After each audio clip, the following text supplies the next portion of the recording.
Hello, my dear friend. Welcome to VUS Learning English Podcast. My name is Anna, and I am so happy you are here with me today. This is a warm and safe place for you to learn English. We are happy to have new listeners, and we are happy to see our returning listeners. Welcome, everyone. Today, we are talking about something that can feel a little scary. We are talking about how to speak to new people, how to talk to strangers. Sometimes this feels very hard, but I want to show you that it can be easy. It can even be fun. I have a simple 3-step formula to share with you. It will help you talk to any stranger, anytime, anywhere.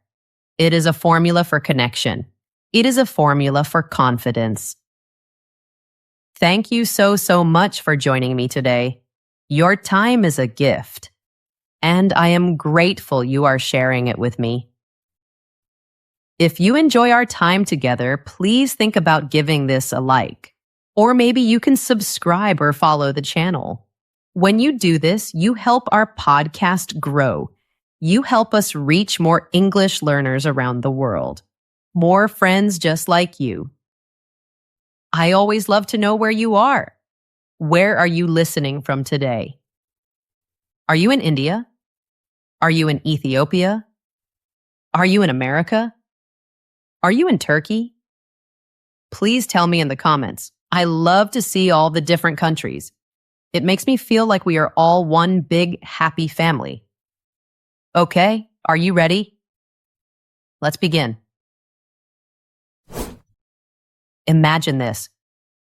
You're in a room, maybe it is a coffee shop. Maybe it is a party. Maybe it is a library. You see a person across the room, you think, wow, that person looks interesting. I want to say hello. But then something happens. Your brain just stops. It feels like electricity zaps you and you cannot move. You are frozen. Your heart starts to beat very fast. It feels like a drum inside your chest. You want to say something. You want to say anything, but you are scared. You are scared of the silence. That quiet, empty space between two people. It feels so heavy. It feels so awkward. And the fear of that silence makes you do nothing. It keeps you quiet. It keeps you right where you are. You try to think of something to say. Every normal opening line feels wrong. It feels fake. It feels silly. Or it just feels weird. Maybe you think of a line from a movie. Did it hurt when you fell from heaven? You feel a little embarrassed just thinking it. You would never say that. It is not you. Or maybe you think of something very common. Come here often? You know they have heard that line many times. 100 times. Maybe 1,000 times. They have a special radar for old, boring lines. But what if there was another way? A better way? What if you did not have to be clever? What if you did not have to be smooth? What if you did not have to be someone else? What if you could just be a curious human being? A person who is simply interested? What if you gave them a little problem to solve? A small, simple puzzle. Today, I'm going to show you my 3-step formula. It uses this exact idea. It helps you start a real, memorable conversation with any stranger. This formula will change how you see the world. It will change how you see other people.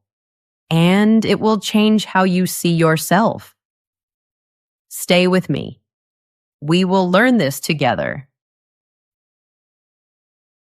That feeling I just described. That feeling of being frozen. Of being unable to move or speak. That feeling is not just in your head. It is a real, physical feeling in your body. Your brain is very old.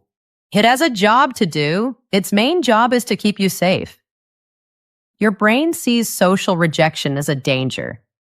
Rejection is when someone does not accept you, when they ignore you or walk away. To your brain, this feels like a real threat, a real danger, like a tiger in the jungle. So your brain sends a message to your body. The message is, danger, be careful. Your body fills with a stress chemical. This chemical is called cortisol. This chemical tells you to play it safe. It tells you to stay quiet. It tells you to avoid the possible pain. The pain of being ignored. The pain of being dismissed. But what is the cost of listening to that fear? What happens when you always stay quiet? The cost is regret. Regret is a slow, sad feeling. It is like a poison for your heart. It is the feeling you have on the drive home. You play the moment again and again in your mind. You think, I should have said something. You feel bad for not taking the chance. It is another night spent wondering, what if? What if I had been brave? What if we had become friends? All of these missed connections start to feel heavy. They become a stack of missed moments, missed opportunities. And this slowly chips away at your self-confidence. It makes your belief in yourself smaller and smaller. You look around and see a world full of interesting people, but you feel like you are on the other side of a glass wall. You can see them, but you cannot reach them. You cannot connect. The silence in those moments feels like a judgment. It feels like the silence is saying, you are not good enough. The longer you wait, the heavier the silence gets. It grows and grows until the opportunity is gone. It slips away forever. And you are left with nothing, only the sound of the words you did not say. This cycle is tiring. It is exhausting. It keeps you small. It makes your world small. It makes you believe something that is not true. It makes you believe that you are not interesting enough, that you are not confident enough, that you are simply not enough. But I am here to tell you that is not true. You are enough. You are interesting. You are worthy of connection. The solution is not to find a magic line. There is no magic line. The solution is to change the game, to play a different game. You need to stop seeing the conversation as a performance. It is not a show. You do not have to win their approval. Instead, see it as a moment of simple, human teamwork, a moment of collaboration. And the secret to this is a powerful, simple rule. This rule is behind almost every interaction you have ever had. Let me explain this secret engine. Before I give you the first step, you need to understand the engine. This engine makes the whole formula work. This is not just a list of tips. It is a system. It is based on a deep rule of our world, a rule of nature and of people. The idea can be called mirrored reciprocation. That name is very long and sounds complicated. Mirrored. Reciprocation. So let's make it simple. Let's call it mirror energy. What you give is what you get back. It is like looking in a mirror. The mirror shows you what you are doing. A wise thinker talks about this idea with great simplicity. He says you can understand the world with 3 simple examples: an object, an animal, and a person. Let's look at them together. First, let's think about the inorganic universe. That means things that are not alive, like a wall. Think about a big, strong wall. You push against the wall with your hands. What happens? The wall pushes back. It pushes back with the same force, the same power that you used. It is an equal and opposite reaction. It is a perfect mirror of your push. You give a push. You get a pushback. That is mirror energy.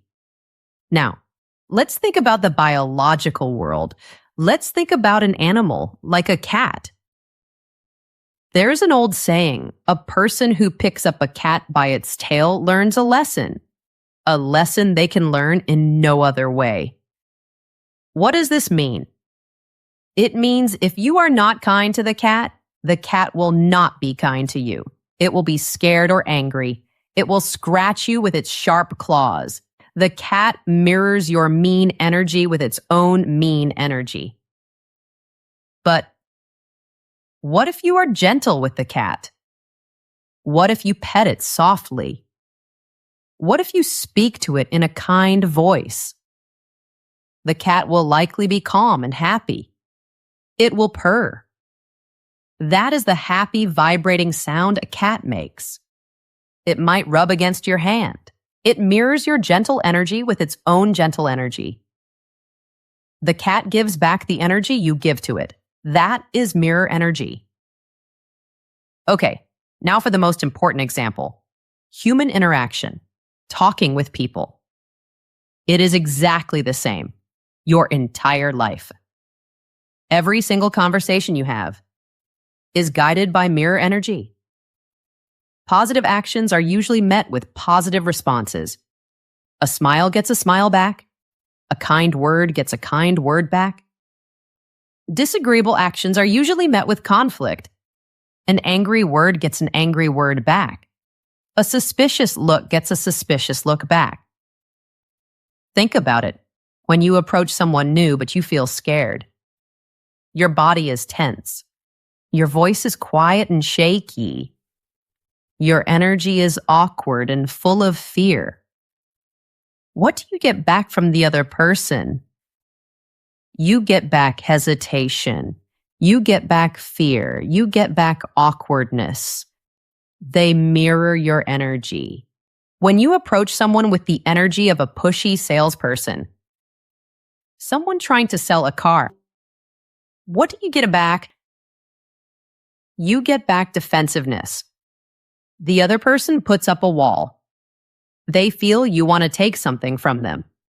They mirror your pushy energy with defensive energy. So, this is the problem. Most people are very scared of one small possibility. The possibility that their positive energy will not be returned. They think, what if I smile and they don't smile back? What if I am friendly and they are cold? That fear. That small what if. That is what keeps most people quiet. It keeps them locked in silence. It keeps them staring at their phones in an elevator, wishing they were anywhere else. Let me share a wonderful story. It is about a dog. A wise man jokes that dogs know the secret. They know how to get anything they want from humans. What do? Think about when you come home. Your dog sees you, and for just 15 seconds, the dog gives you the biggest, most excited, most loving welcome. A welcome full of pure, happy energy. The dog goes crazy. It wags its tail. It jumps and licks your face. It tells you, you are the most important person in the world. I am so happy you are home. The dog gives this amazing positive energy. And what does the dog get in return for this small moment of love? Everything. The dog gets everything. Food, a warm house, walks in the park, love and affection. Anything it wants. The dog understands mirror energy. The dog gets it. To get what you want, you have to go first. You have to be the one to offer the positive energy. You have to be the one to show respect. You have to be the one to pay attention. You have to be the one to show that the other person is important. So how does this help us talk to strangers? Our 3-step formula is not about taking something. You are not trying to take a phone number. You are not trying to take a date. The formula is about giving something first. You are giving them a moment to feel helpful. You are giving them a moment to feel smart. You are giving them a moment to be the expert. By giving them a small, simple problem to solve, you are going first. You are going first with positive, curious energy. You are showing respect for their mind and their view of the world. And because of mirror energy, they will almost always mirror that positive, curious energy back to you. You are building the interaction so that they feel good. When they feel good, it makes you look good. This is the psychological cheat code. It is the secret key. It turns a scary social moment into a simple, fun, collaborative game. Now, let's build the machine. Let's learn the 3 steps. Section 1. Step 1. Find the problem. The first step is the easiest, and in some ways, it is the most important. It does not require any talking, not a single word. It just requires you to do one thing: get out of your head and get into the world around you. Your mission is to find a problem. Now, when I say the word problem, I do not mean something bad. I am not asking you to find something wrong. I am not asking you to find a mistake or a flaw. In our formula, a problem is simply a point of curiosity. It is a small detail you can see, hear, or feel. A detail that you genuinely wonder about. It is a small puzzle with a missing piece, and you will invite the other person to help you find that piece. This is a skill, and like any skill, it gets better with practice. The more you do it, the easier it becomes. Let's practice right now. Look around the room where you are. Just look. I promise you can find at least 5 problems. At least 5 points of curiosity. Is there a book on your shelf with a strange title? That is a problem. The puzzle is, what is that book about? Is there a plant in your room that you do not know the name of? That is a problem. The puzzle is, what kind of plant is this? Is there a piece of art on your wall? Maybe the painting is abstract. It has many colors and shapes. That is a problem.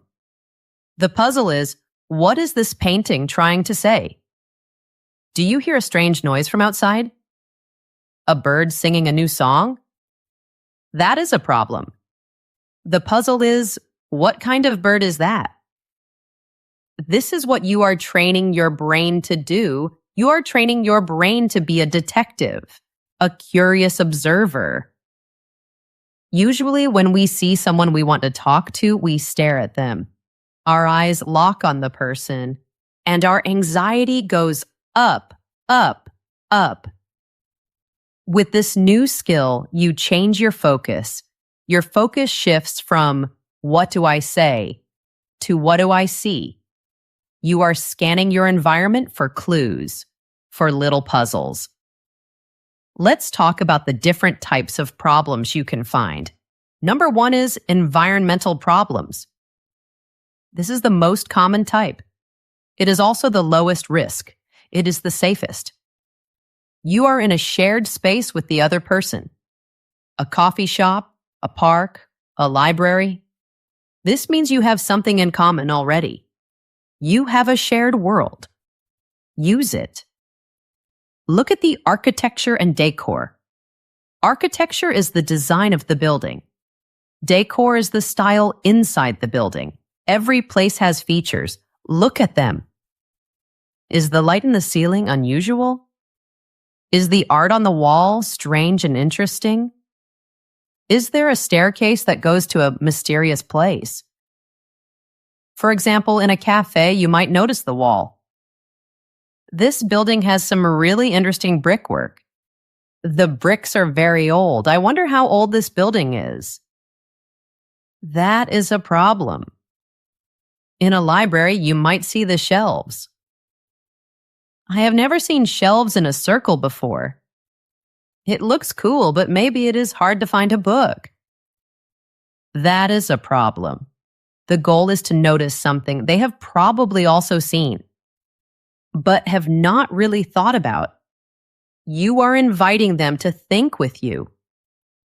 Another kind of environmental problem is the shared experience. What is happening to both of you right now? Are you both standing in a very long line? Are you both hiding under a tree from a sudden rain shower? Are you both at a concert and the first band is amazing? This shared moment is gold. It is a perfect opportunity. You can make a simple, light comment like, "Wow, this line is so long. It feels like we are training for a marathon."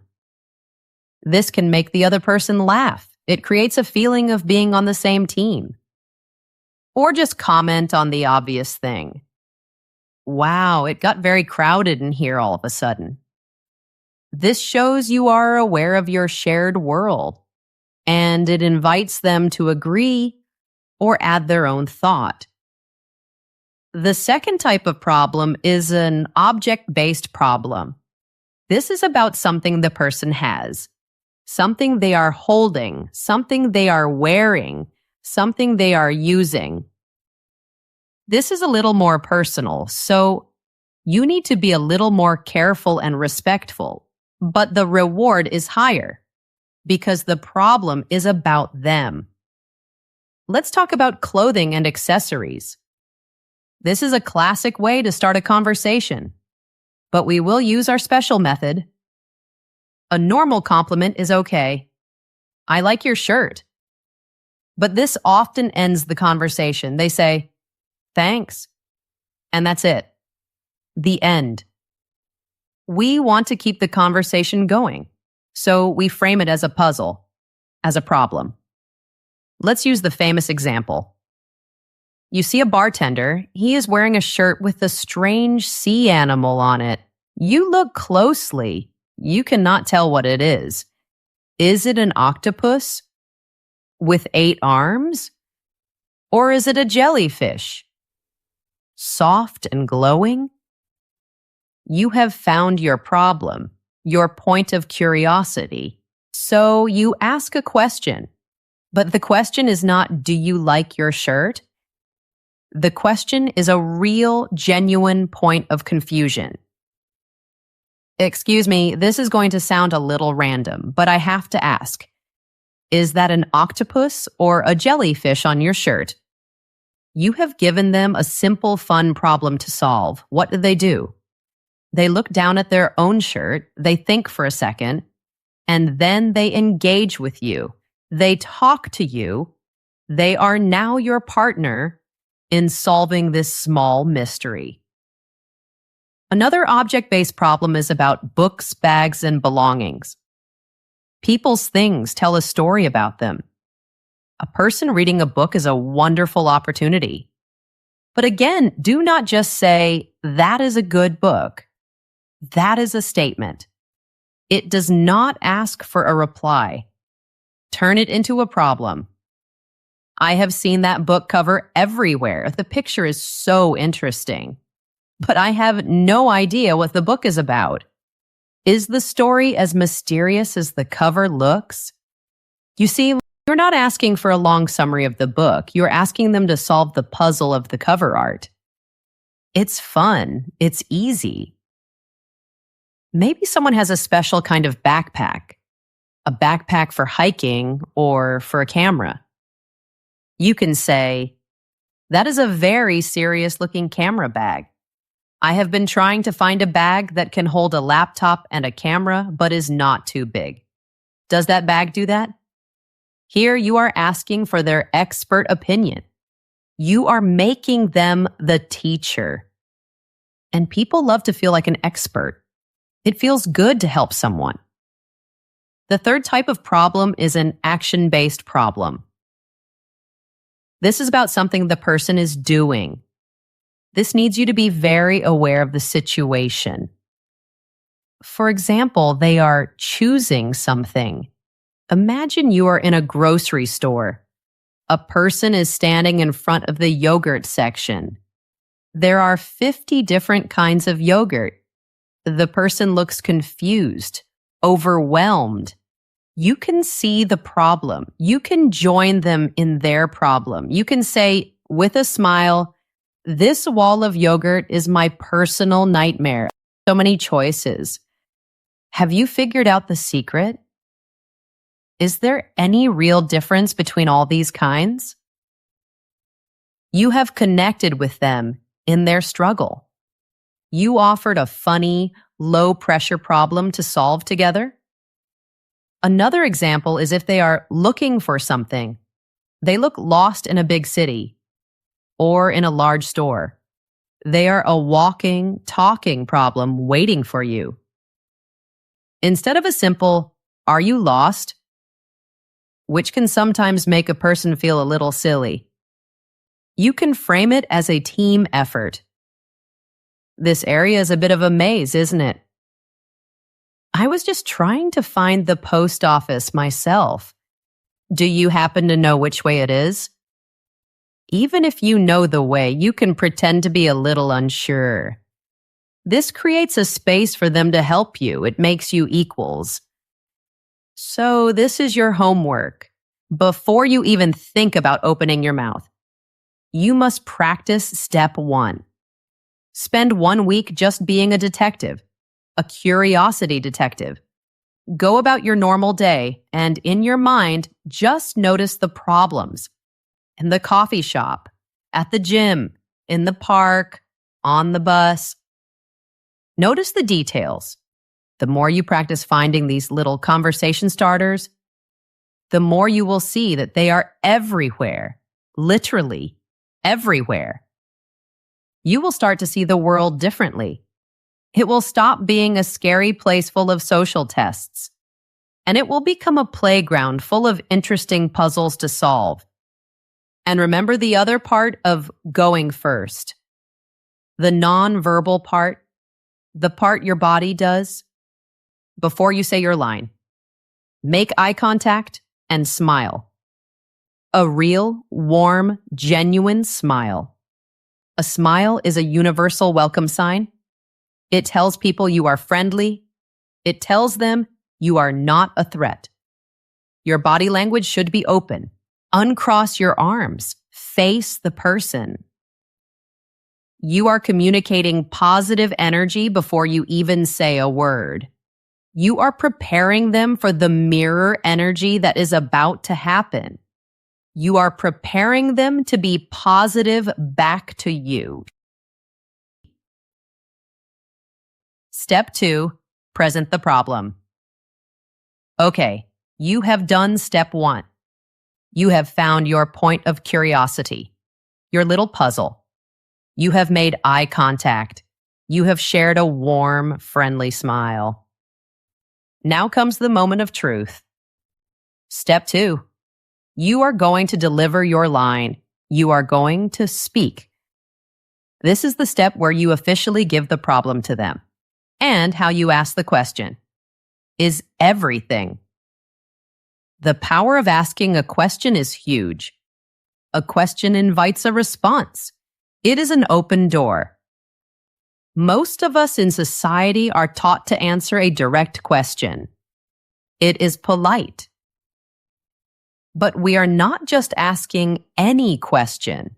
We are asking a special kind of question. A question that does 3 very important things at the same time. First, it shows you are observant. It shows you are paying attention to the world around you. It shows you are present in the moment.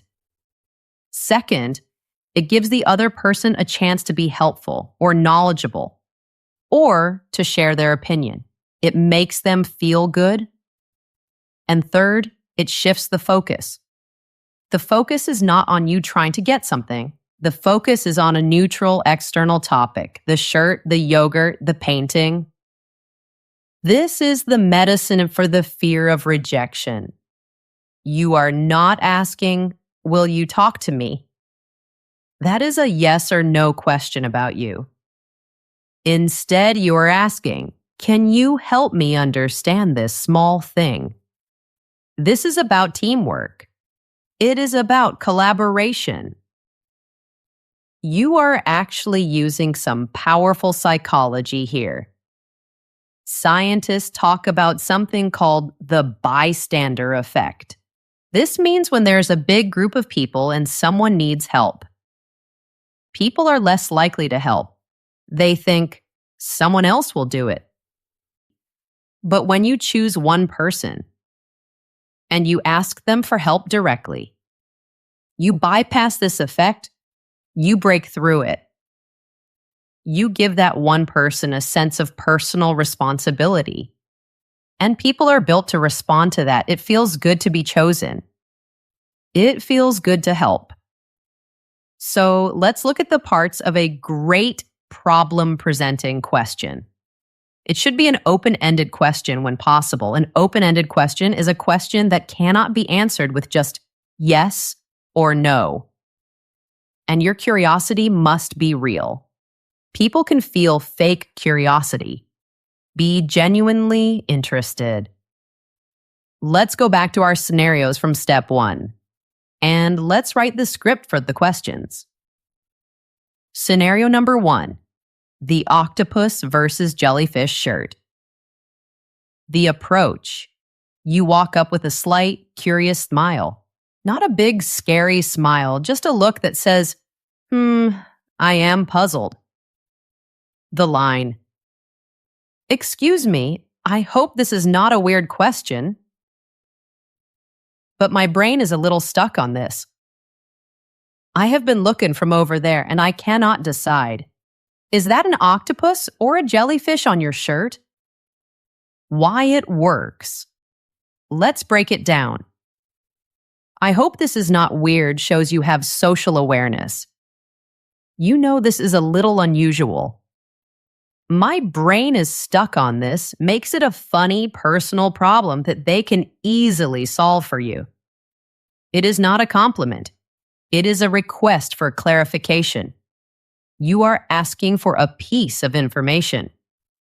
What will they do? They will almost always look down at their own shirt. This creates a small shared moment of looking together. Then they will give you the answer. The ice is not just broken. It has melted away. Scenario number 2, the confusing yogurt aisle. The approach. You stand next to them. You share their moment of indecision. You can let out a small sigh like, oh, this is hard. A sigh that says, we are in this together. The line. All right, I give up. You look like you might have a better idea than me. Is there a secret to this wall of yogurt that I'm missing? I am one step away from just closing my eyes and picking one. Why it works. You look like you might have a better idea is a soft, nice compliment. It also positions them as the expert. Is there a secret I am missing? Turns a boring shopping trip into a fun little game. It is playful. Now you are partners in a silly shared struggle. They are now in a position to do one of two things. They can say, I am just as lost as you are, which is a moment of bonding. Or they can share their yogurt knowledge, which makes them feel like a hero. Either way, you win. A conversation has started. Scenario number 3, the interesting painting in the cafe. The approach. You are in a cafe or a lobby with a unique piece of art. You catch the person's eye for a moment. You look at the painting, then you look back at them with a thoughtful look. The line, "You know, I was just looking at that painting." It is an interesting one, isn't it? What do you think it is about? Why it works. This is a fantastic high-level problem, but it is still very simple. It is an observation about your shared environment, and it invites them to guess or share their ideas. There is no single right answer. It is not a test. You are asking for their opinion, and asking for someone's opinion is a powerful way to make them feel valued. It says, "Your thoughts matter to me." Now, let's talk about what to avoid. Avoid closed-ended questions. These are questions with a yes or no answer. For example, "Do you like this cafe?" Them, yes. Conversation over. Instead, try an open-ended question. What is the most interesting thing about this cafe, in your opinion? This invites a longer, more thoughtful answer. Avoid overly personal questions at the beginning. What do you do for a living? This is a boring question. It can feel like an interview. It puts pressure on people to define themselves by their job. A much better way is to ask about the why behind things. If they later say they are a doctor, do not ask where they work. Ask, "Oh, that is amazing. What made you decide you wanted to be a doctor?" This invites a story, not just a fact. Finally, avoid the generic and lifeless. "How are you?" In English, this is often not a real question. It is a social script. The expected answer is just, "Fine, thank you, and you?" Avoid it. A much better question is, "What has been the best part of your week so far?" This question is 1,000 times better. It requires a real thought, and it usually makes the person think of a happy memory. Remember, your delivery is very important. Your tone of voice. It should not be demanding or aggressive. It should be light, curious, and maybe a little playful. You are not questioning them in a police station. You are inviting them to play a small, fun game with you. When you present the problem, you are holding out a conversational ball. You are gently tossing it to them. All they have to do is reach out and catch it. And in my experience with this method, they almost always will.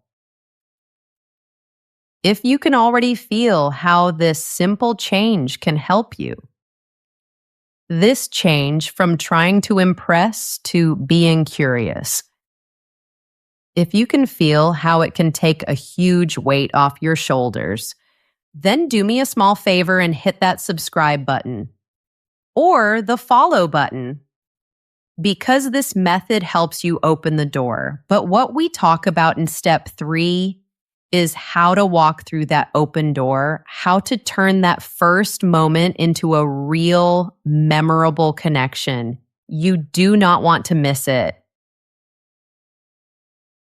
Section 3, Step 3, Solve the problem together. This is the step where the real magic happens. Step 1 was finding the tinder, the small, dry pieces of wood. Step 2 was striking the match, creating the first spark of flame. Step 3 is gently blowing on that flame, helping it grow into a warm, happy, crackling fire. You have presented the problem. They have given you an answer. The conversation has officially begun. So, how do you keep it from dying out? How do you keep the fire going? You solve the problem together. Their answer is not the end of the conversation. No, no, no. Their answer is the beginning of the real conversation. Your job now is to be an excellent listener and to build on what they gave you. You are going to discuss their response. Let's go back to our scenarios. Scenario number 1. The octopus versus jellyfish shirt. You. Is that an octopus or a jellyfish on your shirt? Them. Looks down at their shirt and laughs a little. Oh, it's a jellyfish. I got it from the aquarium gift shop. Okay. Now, there is a wrong way to respond and a right way to respond. The wrong response. This is a conversation killer. Oh, cool. Thanks.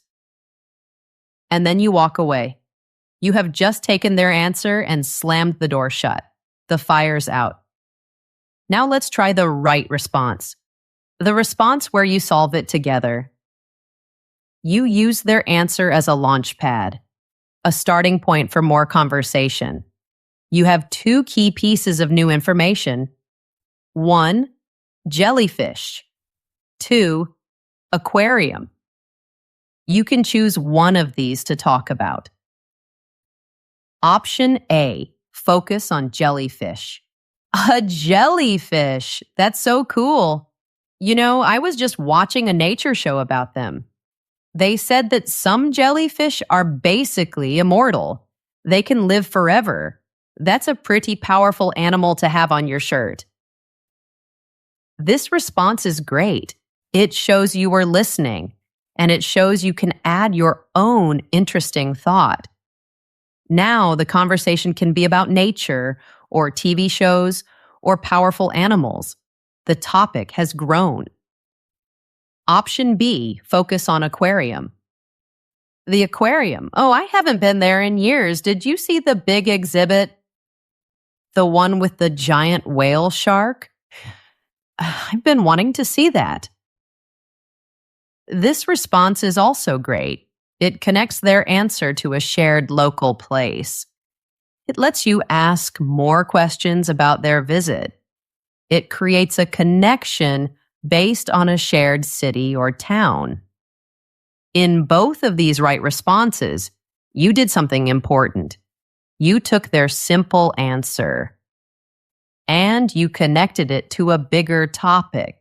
You are not talking about a shirt anymore. Now you are talking about shared interests, nature shows, or shared experiences, the local aquarium. This is how a connection is built. Let's try the next scenario. Scenario number 2, the confusing yogurt aisle. You. Is there a secret to this wall of yogurt I am missing? Them. Honestly, I am just as lost as you are. I just know that this brand has less sugar. Okay, let's solve this problem together. They have told you they are in the same situation, and they gave you a new clue. Less sugar. Your response. So you are trying to be healthy too? That is great. I have been on a mission to eat less sugar, but it is so hard.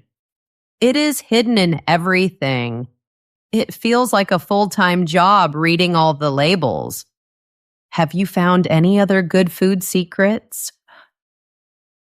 This is a wonderful response. You found a common goal, being healthy. You validated their choice. That is great. And you asked another open-ended question. Now you are talking about health, fitness, food, cooking.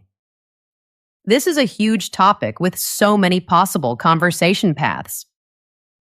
Scenario number 3, the interesting painting. You. What do you think it is about? Them. That's a good question. I'm not sure. I guess maybe it's about making it feel bigger. So people don't feel so closed in. Okay, they offered a theory, an idea. Your job is to explore that idea with them. Your response. That makes total sense. A psychological trick to create the feeling of more space. And I guess it also gives people something to look at, right? Instead of just staring at the floor, everyone immediately checks their hair or their clothes. You have validated their idea. That makes total sense. and you added your own observation to it. You built on their idea. Now you can pivot. You can make the topic even bigger. It's funny how much psychology is used in designing simple spaces like this. It makes you wonder what other hidden tricks are built into the world around us. Wow. Now that is an interesting conversation. You started by talking about a painting, and now you are talking about psychology and design and the hidden secrets of the world. This is how you have a memorable conversation. Now let's talk about the art of the graceful exit. A graceful exit is a nice, polite way to end a conversation.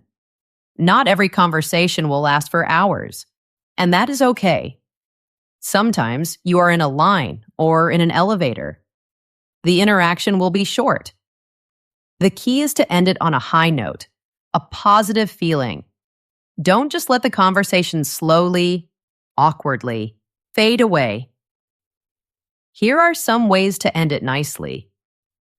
1. Reference the opener. Bring the conversation back to the beginning. To the person with the jellyfish shirt, you could smile and say, "Well, thank you for solving the great sea creature mystery for me. Have a wonderful day." This feels complete. It feels finished. 2. State your departure. Be direct and polite. "Well, this is my floor. It was really nice chatting with you." Or, "My bus is here. It was a pleasure talking to you." 3. Offer a final positive remark.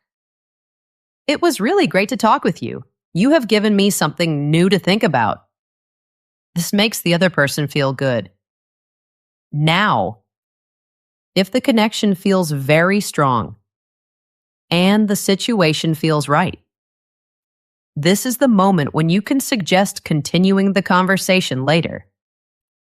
You could say something like this: "You know, I have to go now, but I would love to hear more about your trip to the mountains.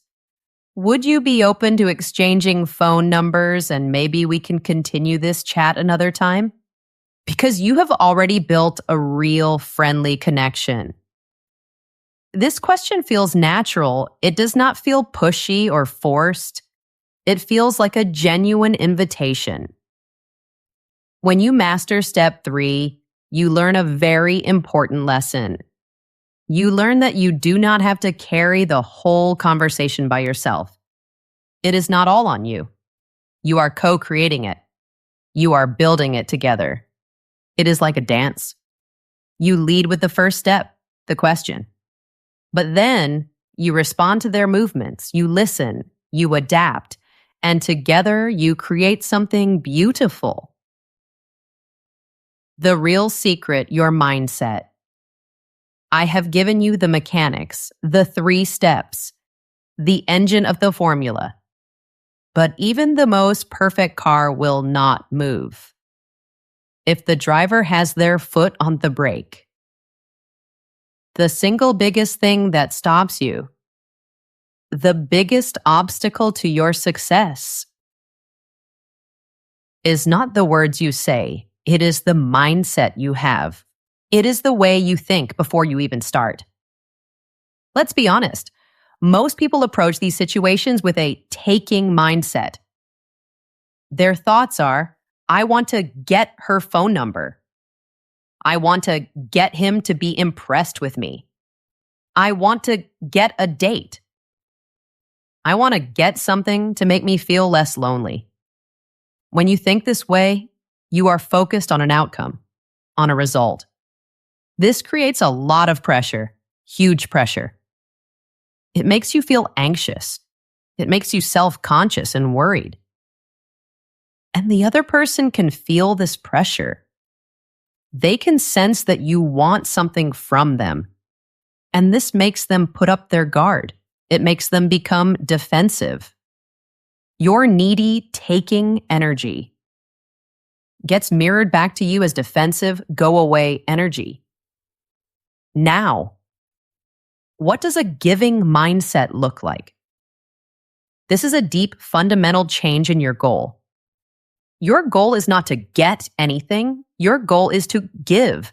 What are you giving? You're giving them a break from their boredom. Most people are just going through their day a little bored. You are a fun surprise. You are giving them a chance to feel smart and helpful. You are giving them a chance to be the expert. You are giving them a moment of positive human connection in a busy, lonely world. You are giving them a fun little puzzle to solve. When your main goal is to give something positive to their day, even for just 30 seconds, the pressure disappears. It vanishes. Why? Because you cannot fail. Think about it. If your goal is just to bring a small moment of fun or kindness into their world, then even if the conversation is very short, you have succeeded. You have accomplished your mission. This is the heart of going first, going positive. You are starting the interaction with a gift, an offering. You are offering your attention. You are offering your curiosity. You are offering them the gift of feeling valued, the gift of feeling seen. Think about it from their side, from their perspective. Most of the day, people are lost in their own heads. They are thinking about their own problems, their own stress, their own to-do lists. They walk through the world feeling mostly invisible. And then, for just a moment, you come along. Someone notices a small, unique detail about them or about their world, and you are interested enough to ask about it. In that moment, you have made them feel seen. You have made them feel interesting. This is a rare and beautiful gift to receive from a stranger. When you adopt this giving mindset, it also destroys the fear of rejection. If someone does not respond in a warm, friendly way, you do not see it as a personal failure. You do not think, they rejected me. Instead, you can think, oh, they were not in a place to receive the gift I was offering right now. Maybe they are having a very bad day. Maybe they are late for an important meeting. Maybe they just got some bad news. Maybe they are very, very shy themselves. It is not about you. It is about them. So you simply smile and you move on, ready to offer that small gift of connection to the next person. I invite you to practice this change in your mind. Before you approach someone, ask yourself this question: what can I give in this interaction? Frame it as an act of generosity, an act of kindness. Your goal is to make their day just a tiny bit better.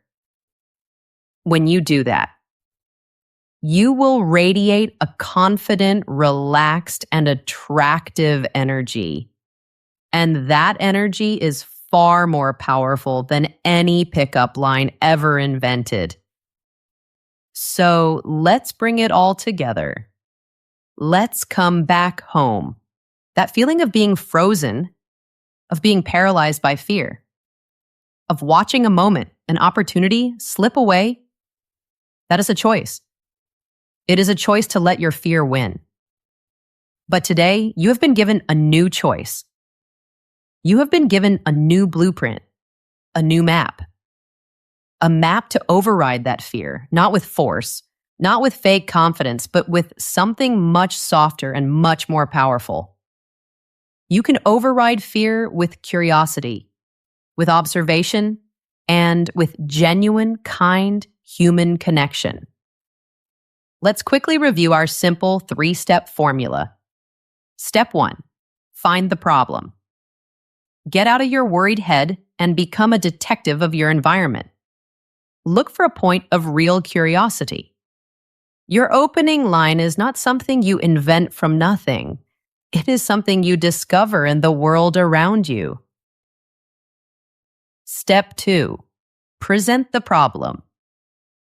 Frame your observation as a friendly question. Invite them to be your teammate, your collaborator. Hand them the puzzle. And remember to go first with your positive body language, make eye contact, and share a real smile. Step 3. Solve the problem together. Listen carefully to their answer. Their answer is the key. It unlocks the door to the real conversation. Use their words as a starting point to explore shared interests and to build on what they give you.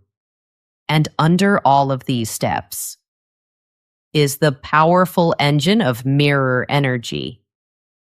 The positive, curious, and respectful energy you put out will most of the time be reflected back to you. By giving them a problem to solve, you give them the gift of feeling helpful and valued, and in return, they will value you. The beauty of this method is its simplicity. You can start practicing right now, today. You can practice in the lowest stakes places you can imagine, the places with zero pressure. Try it with the cashier at the grocery store. Wow, that's a cool pin on your apron. What is it for? Try it with the person walking their dog. Your dog is so beautiful. What kind of dog is he? Try it with your next taxi or Uber driver. I have never seen a phone holder like that before. Does it work well? The goal is not to get a date with every single person you talk to. That is not the goal. The goal is to build your social muscle. Each small, friendly interaction is one repetition. One rep at the social gym. And the more reps you do, the stronger you become. The more confident you become. The easier it gets. You have the tools now. You have the framework. The only thing left is to take a small, brave step. To take action. That person across the room is not a scary monster. They are not a judge. They are just a human being, like you.